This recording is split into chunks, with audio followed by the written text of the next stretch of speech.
माझी जातीचे मज भेटू कोणी आवडीची धनी फेडावया आवडीच्या हरी अंतरापासून ऐसियाचे मनी अर्थ माझे. प्रस्तुत प्राप्त प्रसंगी कीर्तनरूपी सेवेकरता निवडलेला अभंग जगदवंद्य जगदवंदनीय संत श्रेष्ठ महाराष्ट्र भूषण वैराग्याचे थोर महान पुतळे सुप्रसिद्ध साधू देहू वा निवासी जगद्गुरु तुकोबाराय यांच्या वाणीतील 5 चरणाचा संतपर प्रकरणातील अभंग आपण सेवेकरता निवडलेला आहे. या अभंगाच्या माध्यमातून जगद्गुरु तुकाराम महाराज आपल्या मनातली एक इच्छा व्यक्त करतात.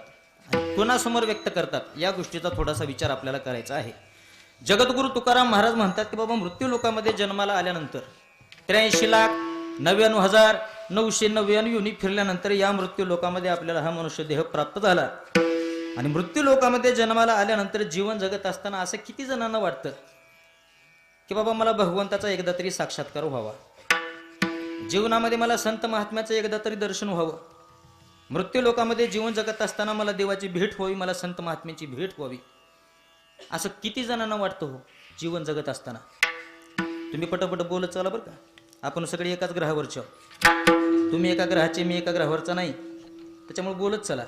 असे किती जणांना वाटतं की बाबा आम्हाला संत महात्म्यांचं दर्शन झालं पाहिजे, जीवनामध्ये भगवंताची प्राप्ती आम्हाला आमच्या जीवनामध्ये झाली पाहिजे, असं किती जणांना वाटतं. बोटावर मोजणे इतके सुद्धा सापडणार नाहीत की ज्यांना वाटतं की बाबा आपल्याला एकदा तरी भगवंताचं दर्शन व्हावं, आपल्याला एकदा तरी संत महात्म्याचं दर्शन व्हावं. कोणालाच तसं वाटत नाही. मृत्यू लोकामध्ये जीवन जगत असताना माणसं फक्त जीवन जगत असताना 3 गोष्टीचा विचार करतात. रात्रंदिवस 3 गोष्टीचा विचार करतात. त्याच्या व्यतिरिक्त आपल्याला दुसरं काही सुचतच नाही. झोपलो तरी सुद्धा आपल्याला स्वप्न त्याच गोष्टीचे पडतात, दुसरे स्वप्न आपल्याला पडत नाहीत. फक्त 3 गोष्टीचा ध्यास माणसाला लागलेला आहे. कोणत्या 3 गोष्टीचा मला एक सांगा. मृत्यू लोकामध्ये जीवन जगत असताना जीवन जगायचं म्हटल्यानंतर माणसाला कोणत्या कोणत्या गोष्टीची गरज आहे? अन्न, वस्त्र आणि निवारा.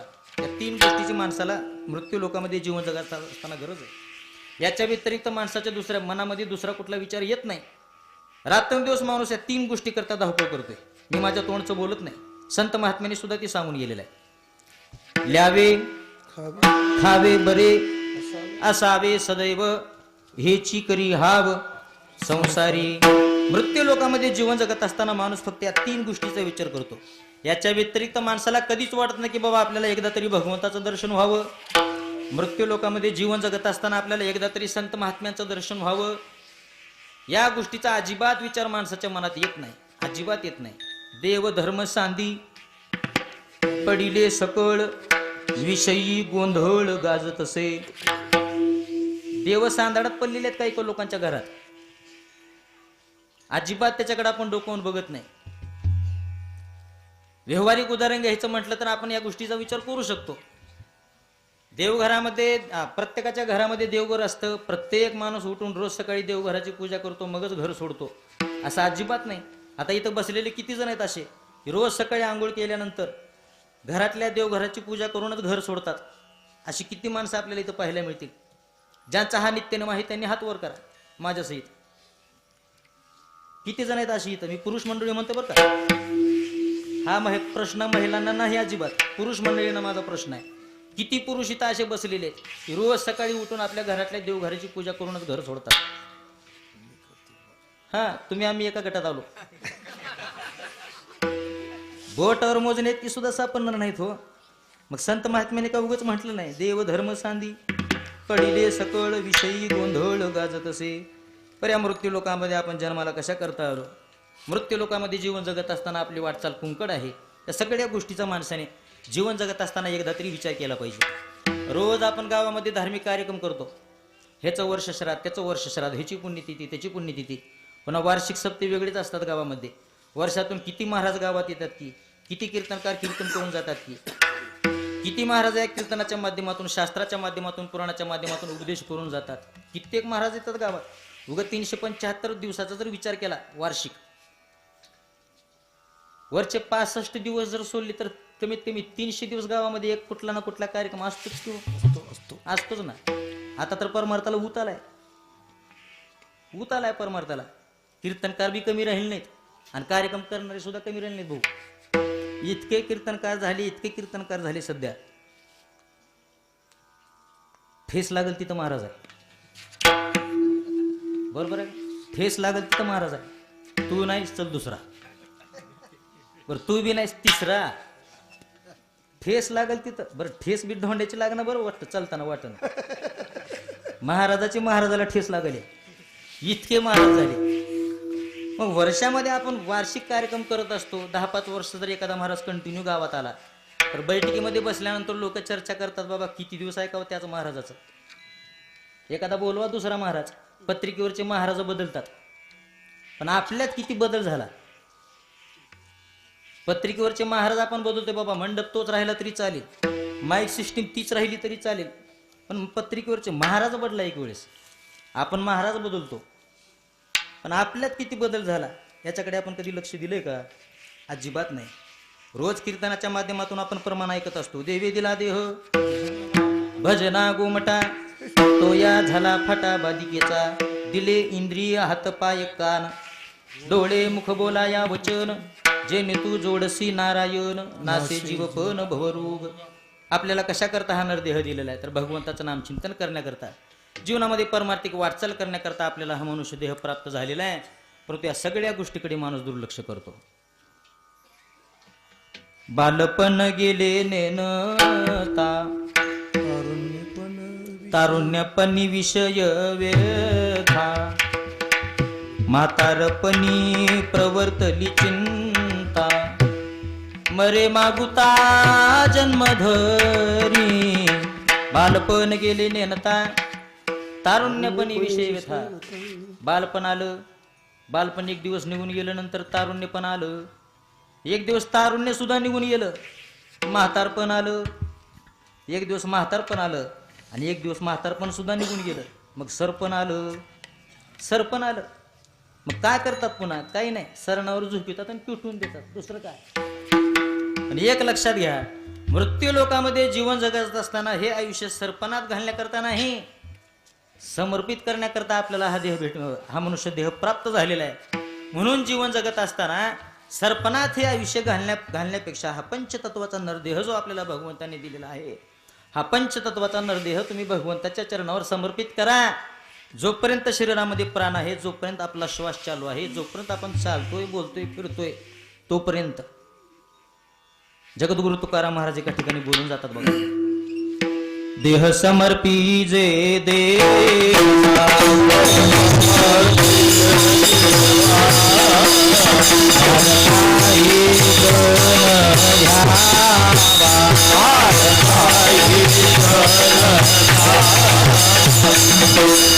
होईल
समर्पी जे देवा, टाळा माग पडू देऊ नका हो.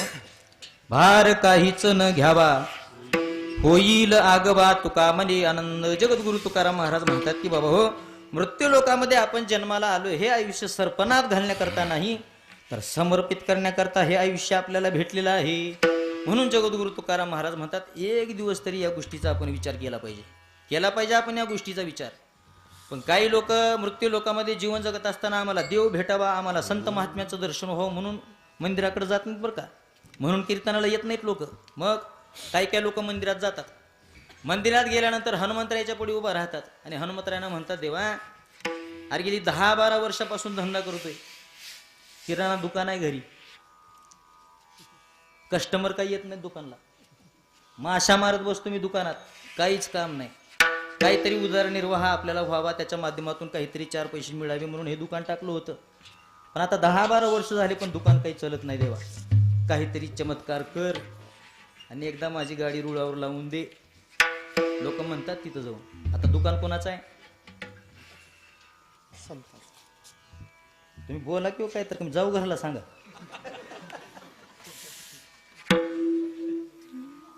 दुकान कोणाचं आहे? आपलं आहे.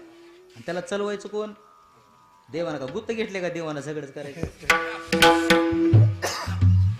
दुकान आपलं आहे म्हणजे ते आपल्याला चालवलं पाहिजे ना, आपणच चालवलं पाहिजे. पण तसं नाही, तिथं गेल्यानंतर आपण देवाला दुसरं काहीच मागत नाही. देवा अरे रात्रंदिवस तुझं भजन करतोय, आळंदी पंढरपूरची वारी करतोय, महिन्याची वारी करतोय, दम नाही.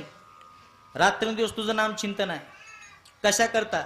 आयुष्यामध्ये जीवनामध्ये एकदा तरी तुझं दर्शन व्हावं याच्याकरता हा पूर्ण अट्टहास केलेला आहे. असं म्हणतो का आपण तिथे गेल्यावर? अजिबात नाही.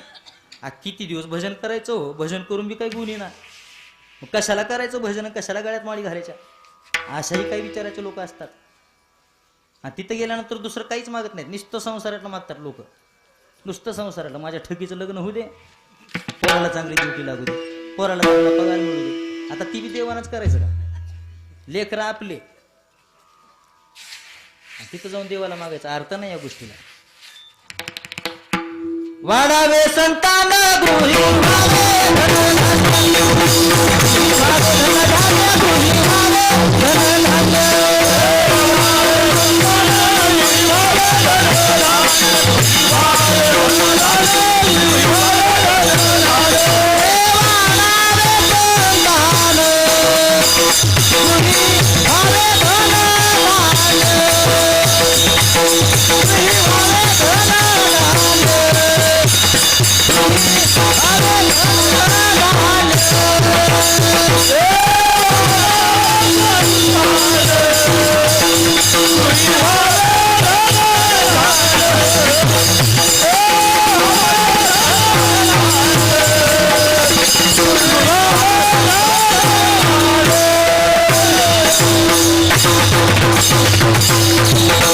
वाढावे संतान गृही व्हावे धनधान्य. फक्त एवढंच आहे देवासमोर गेल्यानंतर, दुसरं काही नाही.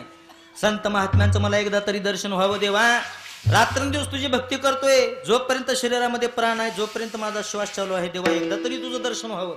असं कुणीच म्हणत नाही तिथं जाऊन. महाराज सुद्धा म्हणत नाही हो, कुणीच म्हणत नाही तिथं जाऊन. प्रत्येकाच्या अपेक्षा हीच आहे, वाढावे संतान गृही व्हावे धनधान्य. पण एक लक्षात घ्या, मंदिराकडे जात असताना देवाला काहीतरी मागावं म्हणून मंदिराकडे जायचं नाही. ध्यान देऊ नाही का?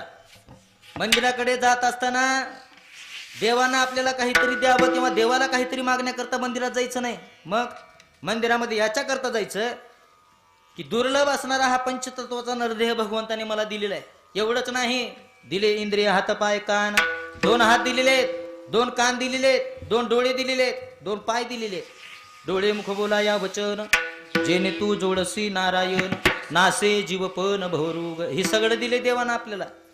आणि हे पार्ट काही स्वस्तात वाटलेले का तुम्हाला? एक पार्ट बसवायचं म्हणलं तर दिवाळी निघते माणसाचं. सोपं नाही, सोपं नाही. डोळ्याची नजर कमी झाली, कानाला कमी ऐकू लागलं, हातपाय काम करणं गेले, ही पार्ट बदलणं किंवा ह्याच्यावर इलाज करणं, दुरुस्त करणं काय सोपी गोष्ट